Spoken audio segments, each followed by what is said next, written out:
అమ్మవారిని పూజ చేసి కటిక దరిద్రంలో 27 పర్యాయములు మంచినీటిని లలితామ్మవారికి నైవేద్యం చేశారు.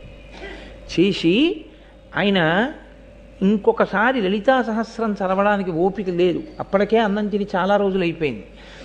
లలితా సహస్రం చదవబోయి మాగన్ను పడిపోయింది, స్పృహ తప్పిపోతూ ఇంకా నోటి వెంట పలుకు పలకలేక, అప్పుడు కూడా గురువుగారి మాట మీదే నమ్మకం.